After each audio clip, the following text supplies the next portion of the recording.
compte, en fait, en même temps qu'on se déplace, on va pouvoir frapper. Elle va pas se laisser faire, elle ne se laissera pas faire. Bonjour à tous, je suis aujourd'hui avec Sophia pour vous présenter la notion de garde.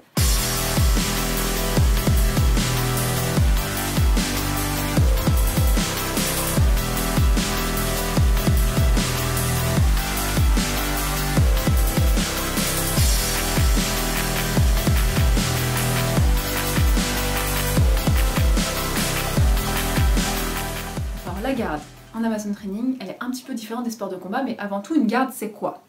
Alors, une garde, ça sert à quoi? Une garde, ça sert d'abord à se protéger, ensuite à riposter.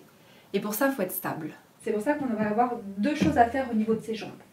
La première, ça va faire largeur des hanches, un pas en avant. C'est l'écart que vous devez respecter toujours entre vos deux jambes. L'écart latéral et vertical. Largeur des hanches, un pas en avant, quel que soit le pas. À partir de là, donc c'était la première chose à faire, elle va juste déverrouiller ses genoux. En déverrouillant ses genoux, ça va lui donner de la souplesse, plutôt que si elle avait les genoux tout tendus où elle ne pourrait pas bouger. Donc ça, c'est la première chose à faire au niveau de ses jambes. Elle peut frapper et riposter avec les jambes, on le verra plus tard dans d'autres tutos. Donc là, on voit qu'elle est stable au niveau de ses jambes, mais sa tête est encore exposée. Donc pour protéger sa tête et pour pouvoir riposter, elle va d'abord monter ses mains à hauteur d'épaule. Voilà, parfait.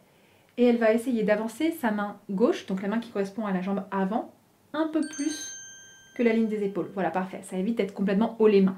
D'accord? Donc elle avance un petit peu plus la main qui correspond à la jambe de devant. Parfait. À partir de là, on va vite comprendre qu'on est différent des sports de combat. Puisque chez nous, on frappe main ouverte au visage, poing fermé au corps, sauf pour les parties où là, on met des mains aux parties. Mais ça nous aide sur deux points. La première chose, c'est que ça nous permet d'éviter de se casser la main, puisqu'une main contre un crâne, ça casse. Et ensuite, quand il y a des témoins ou des caméras, ça nous permet plus de négociation, plus d'apaisement, et ça permet aux gens de comprendre la scène et de savoir qui est l'agresseur, de qui est la victime.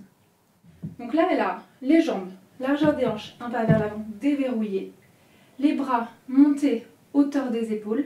Il lui reste qu'une seule chose à faire, ça va être de baisser son menton.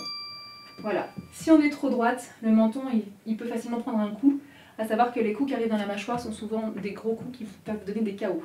Donc tant qu'à faire, on va protéger cette mâchoire. Et donc donner accès au haut de la tête qui craint moins de choses.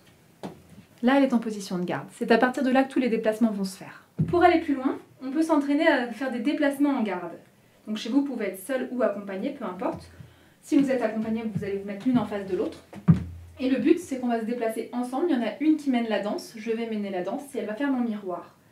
Attention, votre but ici, ça va être de garder l'écart des jambes, tant latéral que vertical, tant latéral que horizontal. Ça veut dire que je ne vais jamais devoir croiser ni rapprocher mes jambes. D'accord? C'est vraiment comme dans le métro. Si vous avez les jambes qui commencent à être rapprochées ou qui se croisent, au moindre coup de poing, vous allez vous étaler sur votre voisin. Donc les mains sont à hauteur d'épaule, mais les épaules sont basses.